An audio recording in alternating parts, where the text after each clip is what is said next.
The chamber smelled of ozone and overconfidence. Over-Sector Commissar Drathveln had ordered it cleaned that morning twice, because that was the kind of detail that announced institutional authority before a single word was spoken. The walls were slate composite.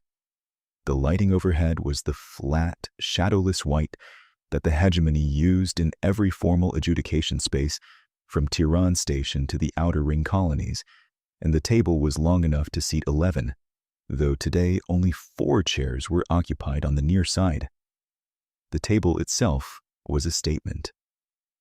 Hegemony adjudication furniture was manufactured to the same specification across the entire coordinating body, and the specification included tables long enough to keep all parties at a distance that required raising the voice slightly.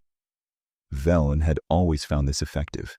He had used this particular chamber 23 times in 14 cycles of formal review work, and he had found it effective every one of those 23 times. Velen sat at the center of the near side. Commander Isael of the Solvati Fleet Coordinating Office sat to his left, 2 of her secondary appendages folded with the particular tension that meant she found the whole proceeding beneath her. She had filed 3 separate briefs in support of the Solvati petition, each one more precisely worded than the last, which Velen had read and found sound in their institutional logic, if not entirely in their evidentiary foundation. He had told her so in writing. She had thanked him in the clipped harmonic of someone who had processed criticism as useful and filed it away.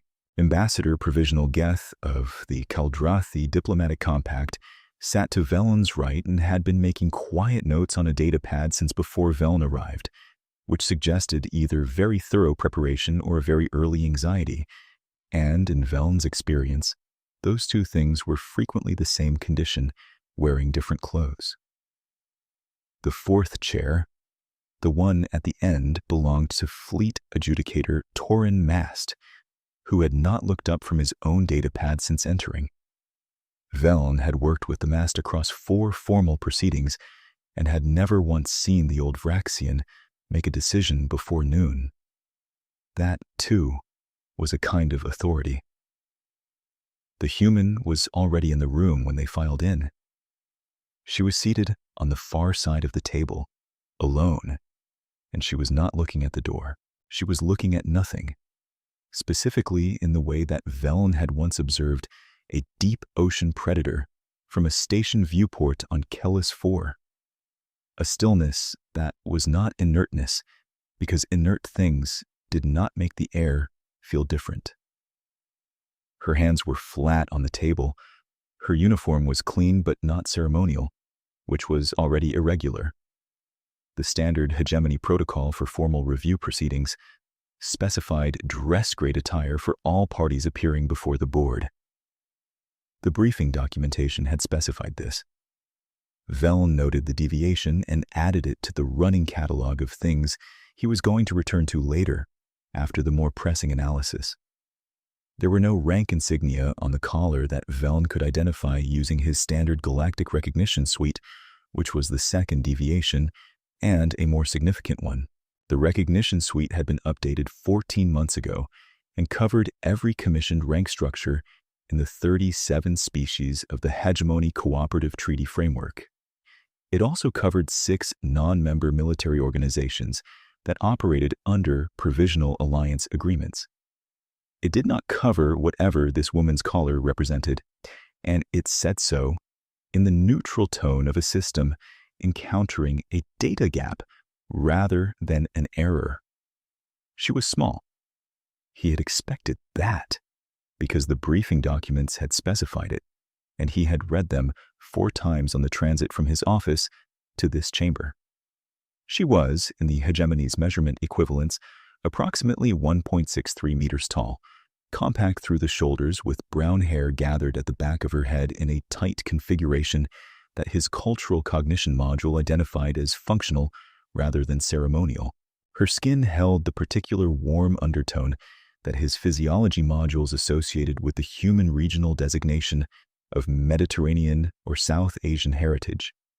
and there were old marks on the backs of her hands that were not decorative. They were the kind of marks that derived from impact and friction and extreme temperature, the kind that the Hegemony's medical documentation system classified under field-acquired dermal scarring, which was a category Velln had encountered in documentation before, but had not often seen on someone this small, in a room this formal. Her eyes were a color that shifted between brown and amber, depending on the angle of the overhead light. They were, in Velln's experience, the calmest eyes he had ever seen on any species, anywhere, and he had been having this experience for 40 years. She looked like a junior officer waiting for a routine personnel review. She had been waiting here, according to the security log, for 47 standard minutes, and she had not moved once. Velln's own staff had moved twice in the same period. He knew because he had checked. "Cadet Reyes," Velln said, settling into his chair, not yet opening his own data pad. Something happened in her face that was either a very small smile or a compression of muscles that meant something else entirely. "Lieutenant Commander Reyes," she said. "We can start with Reyes if that's easier." Velln heard Commander Isael shift to his left. He did not look at her. "The Hegemony record of your commission lists no operational rank," he said. "You were attached to the 44th Cooperative Defense Initiative as a logistics secondment in the 4th cycle of the Scraith conflict. Administrative personnel. Non-combat designated. The Hegemony record of my commission is about 18 months out of date," she said, "which is the gap between when it was filed and when the people who filed it were able to file things again. That's a long story. You have the summary, I assume." Velln had the summary. He looked at it now. It was 7 pages, which was not unusual for a personnel review. What was unusual was that 5 of those pages were casualty figures. "Walk us through the Keller's Rock engagement," he said. She looked at him across the table for a moment before answering. It was not defiance.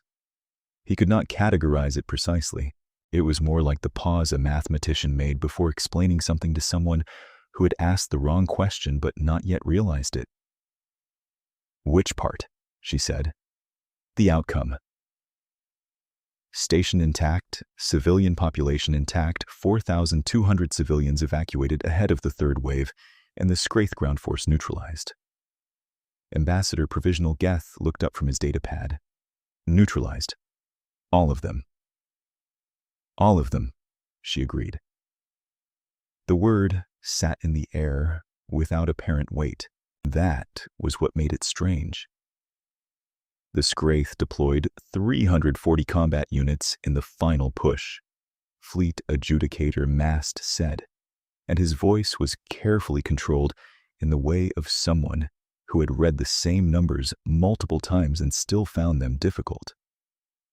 "Your listed unit strength at that point in the engagement was, and I want to make sure I'm reading this correctly, 8. 7 by that point," she said. "Martinez had a plasma burn on her right side that took her out of rotation in the 2nd wave. She was fine. We put her in a crawl space with 2 civilians and a first aid kit, and she held that position until extraction. But 7 humans," Isael said. She said it in standard galactic with the faint harmonic she always used when she was confirming something she did not believe. 7 humans, Reyes said, and there was no edge in it. The silence that followed was not empty. Velln found himself cataloging the movements at the table the way he cataloged anomalies in field reports. Geth's secondary fingers had stopped moving against the datapad. Mast had set his own datapad down. Isael's secondary appendages had shifted from their tension fold to a different configuration that his Solvathi behavioral training identified as recalibration mode. He was fairly certain he himself had not blinked in 11 seconds. The initial hegemony assessment Velen said carefully, concluded that the outcome was unlikely to be attributable to the human personnel given the force disparity. Reyes did not say anything for a moment. Then, what did they think happened? Equipment malfunction. The Scraith third wave had documented power cell degradation in their long-range units. The assessment posited that this, combined with the structural collapse of the industrial sectors, was the primary cause of force attrition. She nodded slowly. The structural collapse we initiated. The assessment attributed the structural collapse to seismic activity. The seismic activity we initiated. Velen looked at her. She looked back. She did not look like someone establishing blame. She looked like someone watching a very slow animal understand where it had walked. You triggered structural seismic events deliberately, Geth said, on a populated station. After the population was relocated to the hardened sectors. Yes, she paused. I want to be precise about the sequence because the sequence matters. You move the civilians first. You do the math on structural tolerances second. You execute third. If you flip any step in that order, you're doing it wrong, and everything that follows is wrong. We had the civilians in the hardened sectors 14 hours before we touched a support column. And you knew the math on structural tolerances. Corporal Davies did. He was a construction engineer from Glasgow before the conflict started. He had 9 months of warfare and 6 years of reading load-bearing calculations in the dark. I knew he knew it. That's different, but it's sufficient. She looked around the table. That's actually most of the job. Knowing who knows what, and getting out of the way. Mast leaned back in his chair, and the motion had a quality that Velen associated with formal deliberation, the kind that preceded something significant. Lieutenant Commander, the Hegemony Coordinating Board convened this review for a specific reason. You are aware of that reason. The petition from the Solvati Frontier Treaty Office, she said. They want humans restricted from independent command authority in mixed operations, pending a comprehensive strategic review. Pending a review of whether human tactical methodology is, to use the petition's phrasing, compatible with Allied force preservation. Something crossed her face that was not quite amusement and not quite weariness. It was something in between, and it had the quality of being very old. I've buried 7 generals, she said. That's the number. Not figures of speech, not statistical losses, not reporting fatalities. 7 senior officers across 4 engagements over 3 years, and every one of them outranked me when they died. 2 of them were hegemony flag officers. Admiral Vasek on the Caleris perimeter. Admiral Oren at the 2nd Taran breakout. I carried Oren's field kit out of the breakout site because we couldn't carry Oren. She set both hands flat on the table, a motion that was careful and deliberate. The other 5 were Terran expeditionary officers, colonel grade or above. People who had been doing this work for longer than I had and were better trained for most of it. And they are gone now, and I am here, and I will tell you honestly that I cannot always explain why that sequence occurred instead of the reverse. What I can tell you is that I spent 6 months after the Terran breakout asking that question, and at the end of 6 months, I had the answer my commanding officer gave me. You're here because the job isn't finished, so finish it. She looked at her hands for a moment, then back up. The look was not grief and not pride, but it had the texture of both in the way that old scars have the texture of the original wound without the pain. I am not telling you this to establish that I have suffered. I am telling you this so that when you use the word cadet at me, you have a complete picture of what you're calling a cadet. Velen did not say anything. He was aware that he had used that word, and was now aware in a way that had something of a physical quality to it.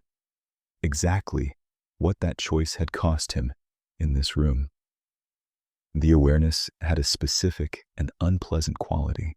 He had used that word as a procedural shorthand, the way you used a file designation before the review was complete and formal rank had been established, and he understood now that this was not how it had landed and could not be walked back and should not be walked back, because the correction it had produced was more valuable to this proceeding than the error had cost.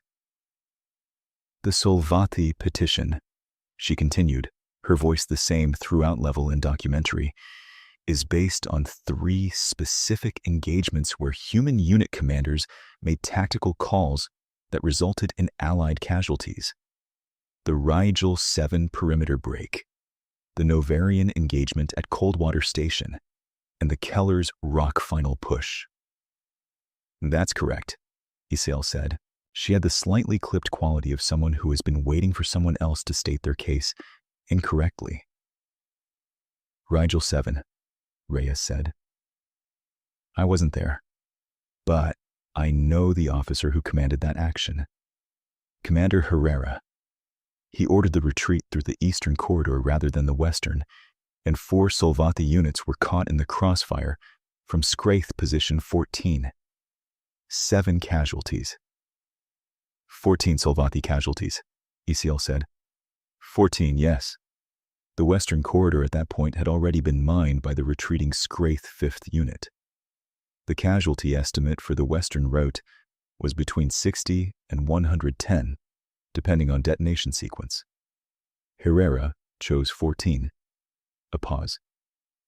If you want Herrera in front of this table instead of me, I can get a message to his station. He'll come. That's also the job. The silence from the far end of the table had a different quality now. Mast had picked up his datapad again, but he was not looking at it. He was looking at Reyes with the expression that Veln associated with very experienced institutional minds encountering a fact that did not fit the framework used to evaluate it. Coldwater Station, she said without waiting. 12 Caldrathi diplomatic support staff, 3 hegemony liaison officers. Not a military action. They were transiting through a contested corridor with a security escort that was sized for peacetime threat levels. The escort was inadequate. The Scraith interdiction unit hit them before any military assets were in range. Her eyes went to Geth. I know you lost people there, Ambassador Provisional. I'm sorry. That was not a human command failure. That was an allocation decision made 2 full cycles before the transit by a hegemony logistical coordination committee that had not updated its threat assessment since the first year of the conflict. I will find you the committee minutes if you want them. I have a copy. Geth's secondary fingers had stopped moving entirely. You have a copy of the committee minutes. I have copies of a lot of things, she said. There was a moment where nobody said anything, and the moment was long enough for Veln to register that this had shifted, somewhere in the last 3 exchanges, from a review into something else. He was not entirely certain what it had shifted into. He had the uncomfortable sensation of having set the terms of an engagement without understanding the terrain. Keller's Rock, Isael said, and there was something in her voice that had changed.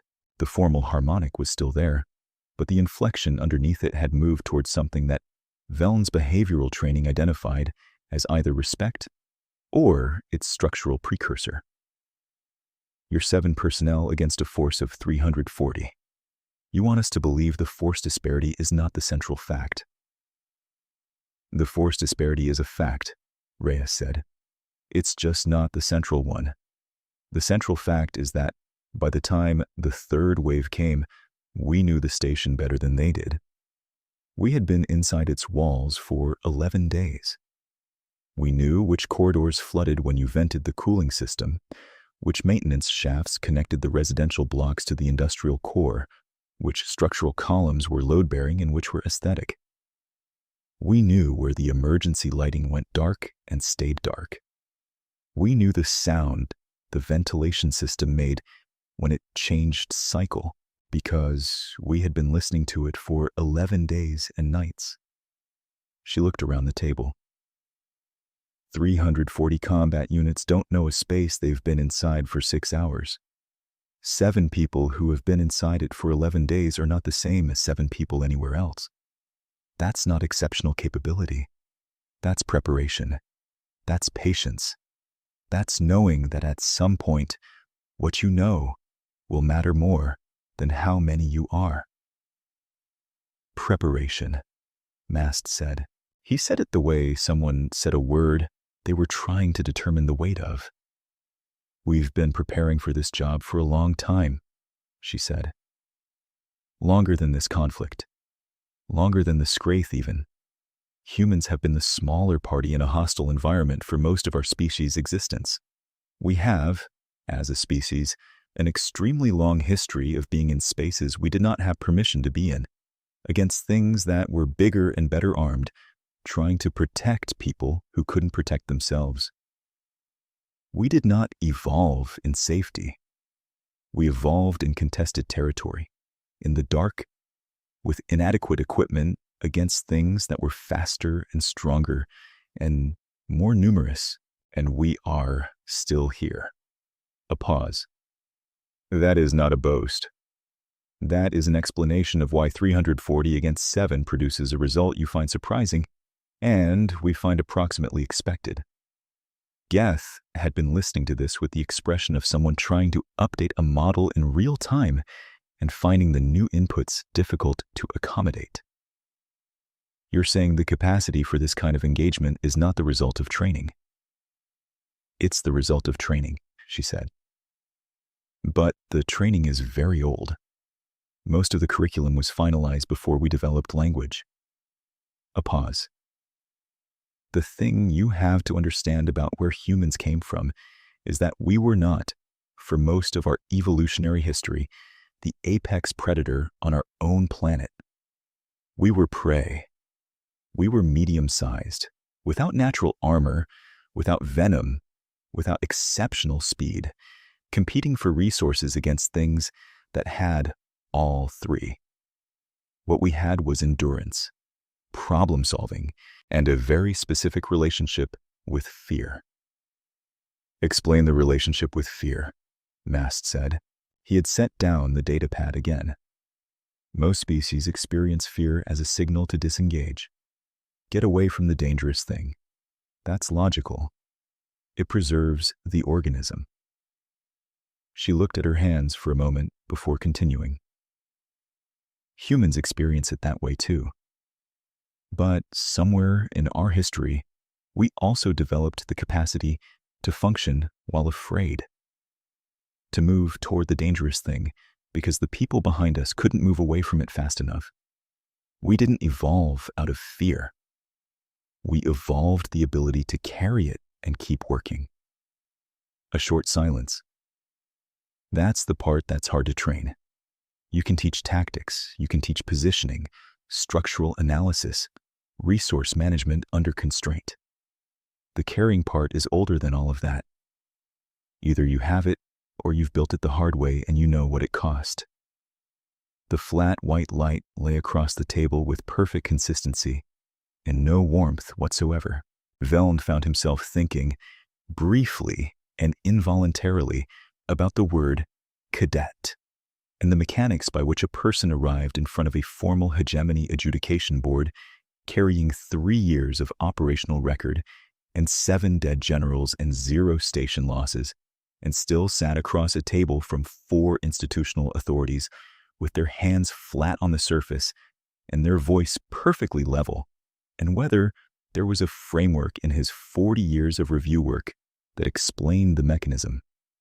He could not locate one. That absence felt significant. Veln looked at her across the length of the table. He was aware of several things simultaneously. That the review had produced no evidence of misconduct. that the Solvati petition's factual basis had been, in the last 25 minutes, methodically and quietly taken apart, and that he had called her Cadet, and she had not flinched or complained, merely corrected him once and set it aside. That last detail bothered him in a way that was going to take time to understand fully. The 44th, he said, when it was formed, it was a logistics secondment. Yes. And now it's the 44th. He waited. We picked up personnel as we went, she said. Mostly people whose original units were no longer operational. People who had been somewhere, seen something, survived it, and needed to be somewhere else. Davies came from a construction battalion on Velos that got hit in the second year. He had 9 months of warfare and 6 years of reading load-bearing calculations before that, and he brought both to the work in equal measure. Corporal Takeda was a field medic whose station was destroyed in the Novarian advance. She requalified her trauma protocols in the field over 8 months because the supply lines weren't reaching us, and she had to work with what she had. Sergeant Okonkwo was civilian security on a mining colony and just never left when his contract ended because the colony was short-staffed and there was nobody else. And then the Scraith showed up at the perimeter, and after that, it stopped being a contract question. She glanced at her hands. None of them were designed for this. I wasn't designed for this. There is no design for this.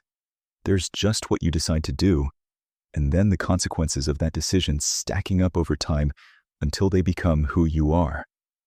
Isael spoke then, and her voice had lost the formal harmonic entirely, which Vel noted because he had never heard her speak in formal proceedings without it.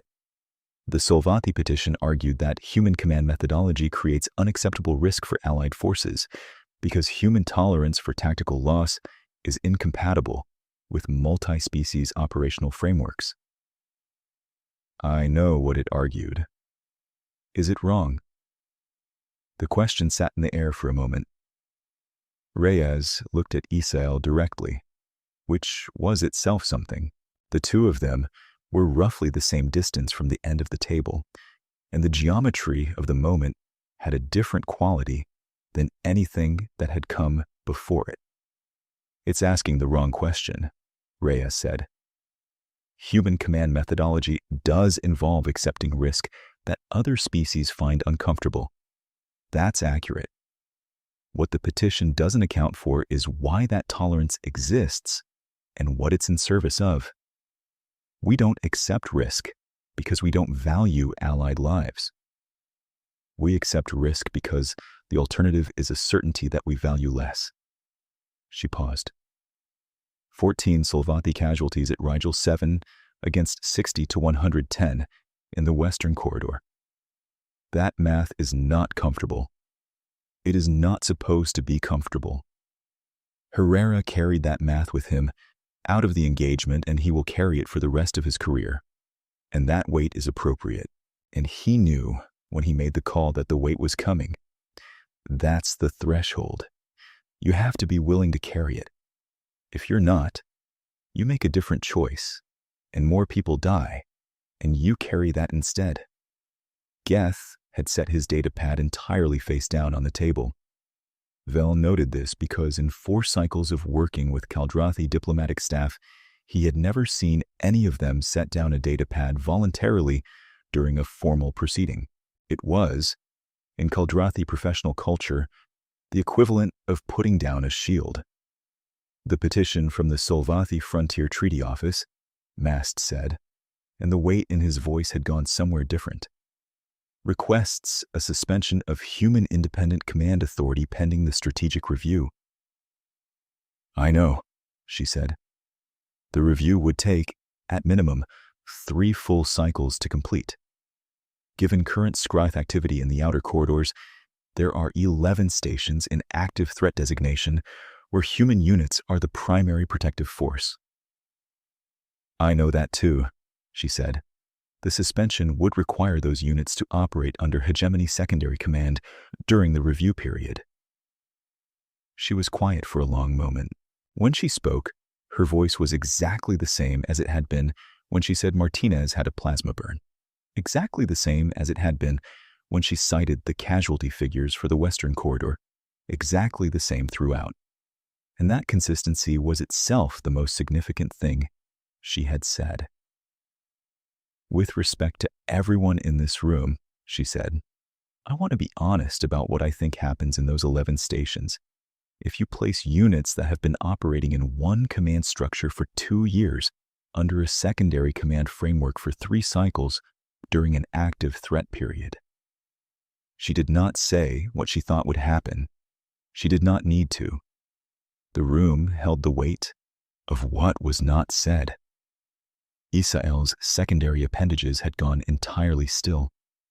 Mast had his hands in his lap. Geth was looking at the middle distance. Veln was looking at Reyes.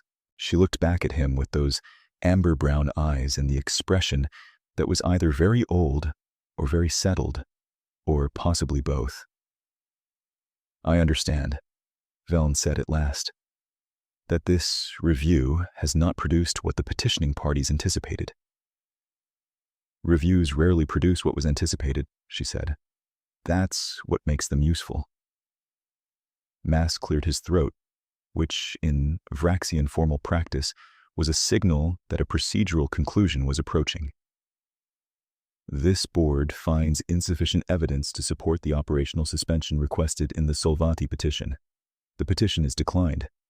The 44th Cooperative Defense Initiative retains its current command structure and operational mandate. He looked at Reyes over the top of his datapad. The board further recommends that the record of this review be entered as supporting documentation for a formal commission review and rank correction process. Thank you, she said. She said it plainly, the way you said thank you when someone handed you a tool you had asked for. She stood. The movement was even and unhurried, and she straightened her jacket with 2 precise adjustments at the cuffs. Geth stood as well, reflexively, in the way of someone who had processed a social cue before they had processed the decision. Isael did not stand, but her secondary appendages had shifted into a configuration that Veln's Solvati training identified as formal regard. Reyes picked up the single document she had brought to the table. She had not opened it once. She had not needed to. One more thing, she said. She was looking at Veln, specifically, and the quality of the look was direct, without being hostile. You'll want to update the hegemony record on the 44th, not just the rank corrections, all of it. What we've done, where we've been, what we found, and what we managed. Not for recognition. A pause. If there's another Keller's Rock somewhere, and there will be, the command body that has to make a decision should know what's possible when people are prepared and willing. They should know it's possible. That matters more than we do. She left, and the sound of her boots in the corridor receded with the calm regularity of something that had somewhere specific to be and knew exactly how far away it was. The door closed with the same sound every door in a hegemony adjudication facility made. The flat white light continued to exist overhead with total indifference to anything that had just happened beneath it. Veln sat with the particular stillness of someone who has not yet decided to move, because movement would require a decision about where. The 4 of them sat in the flat white light of the adjudication chamber and did not speak immediately. Veln's cultural cognition module was running through its standard processing cycle and had not yet produced a satisfactory framework for what had occurred in this room over the last 63 standard minutes. 7 generals, Geth said finally in the quiet voice of someone arriving at a fact after a significant journey. 7, Mast confirmed. He had picked up his datapad again but was holding it in both hands without reading it. Admiral Vesek, Admiral Oren. 5 others not named, presumably not because she forgot them. She carried Oren's kit out of the Terran breakout, Isael said. She said it in standard galactic without any harmonic adjustment, and that absence was itself a statement. Veln reached for his own data pad and opened the file he had been reviewing before the session. The Logistics Secondment Record. Administrative Personnel. Non-combat designated. The word cadet did not appear in it anywhere. He had introduced that word himself, from some institutional assumption he could not now reconstruct. And she had corrected him once, simply, and then proceeded to demonstrate the correction in 63 minutes of structured, unhurried, methodical work. He found the section of the file that listed operational deployments and read them through again slowly, the way you read something when you already know what it says, but have only just understood the meaning. 11 engagements in 3 years. Keller's Rock was the 8th. The first 3 were listed without outcome data because the recording systems had been destroyed in the events themselves. The data resumed at engagement 4, which was a transit corridor defense that lasted 22 days and ended with the corridor open. Then 5, then 6, then 7. 0 station losses. 0. Not averaged, not approximate, not a rounded figure. 0 stations lost across all engagements where the 44th held defensive position. He set the data pad down and looked at the door she had left through. The corridor was quiet. He thought about 11 stations in active threat designation, and he thought about Keller's Rock, and he thought about 7 and 340, and he thought about 14 days and a corridor that the retreating enemy had already mined, and he thought about a woman who had carried a dead admiral's field kit out of a combat zone and brought it to a storage facility, and never mentioned it until she needed the room to understand something. He was going to have to write this review up. That was the procedural requirement. And procedural requirements were what 40 years had built him for. He was going to have to write it with precision and accuracy, and in the documentary voice that the Hegemony Coordinating Board required for all formal adjudications. And he was going to have to find words for what had happened in this room that were neither triumphalist nor alarmed. He was not certain, sitting in the flat white light, that such words existed in standard galactic. He suspected they existed somewhere in the language, compressed down through centuries of institutional use into something that adequately described the experience of being in a room with a fact larger than the framework brought to hold it.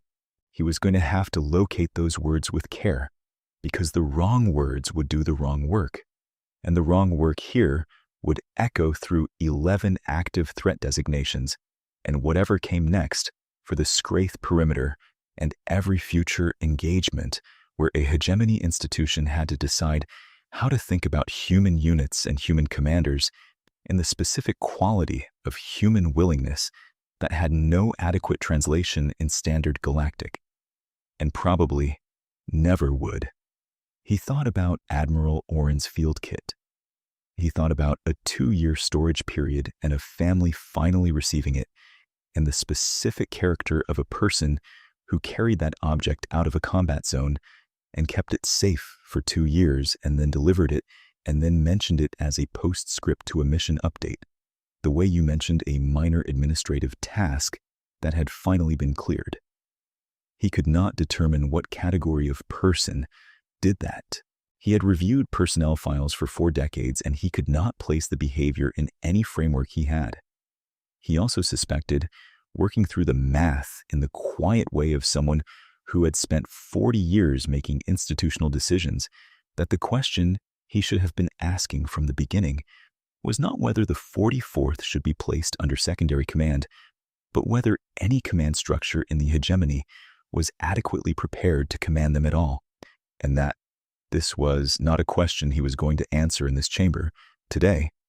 with the data he had, and that this uncertainty was going to follow him out of the room and down the corridor and into the next 4 cycles of his professional life, and that this was appropriate because the alternative to sitting with that uncertainty was to pretend it did not exist.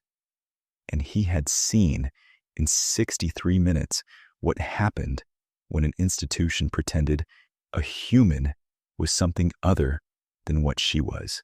The ozone smell in the chamber was still present. He had ordered it cleaned twice.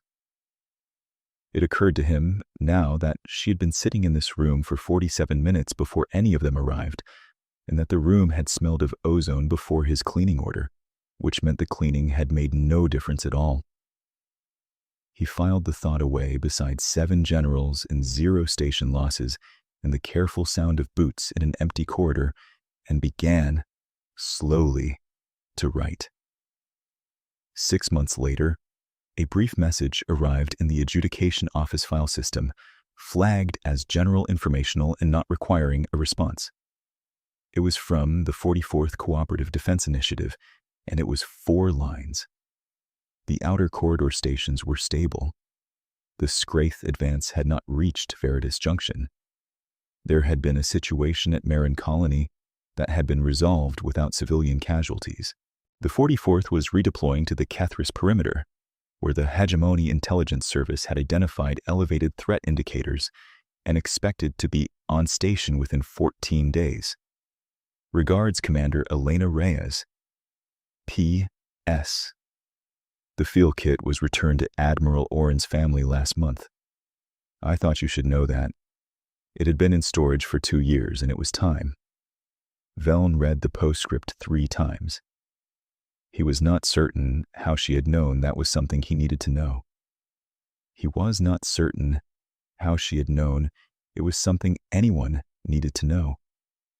He added it to the file and marked it archived, and sat for a moment in the particular silence of someone holding a fact that does not fit neatly into any existing framework, and found, to his own slight surprise, that the feeling was not entirely unpleasant.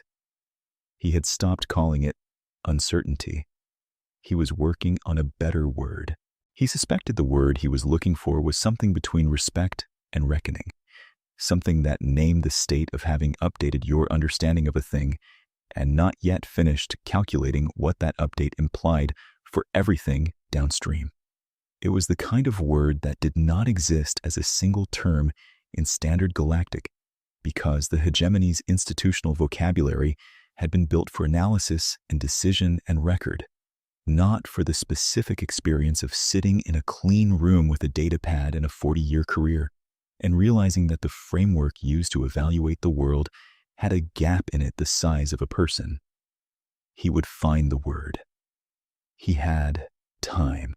The 44th was at the Kethris perimeter, where intelligence had identified elevated threat indicators, and they would be on station in 14 days, and whatever happened next would happen at a distance from this chamber, and he would read about it in reports and statistics and post-action analyses that were precise and clinical and correct, and he would know, reading each one, that the precision and the clinical quality and the correctness were themselves a kind of translation, and that the original language was something else entirely, spoken by people in the dark with inadequate equipment against things that were faster and more numerous, carrying fear and continuing forward, as they always had, as apparently they always would.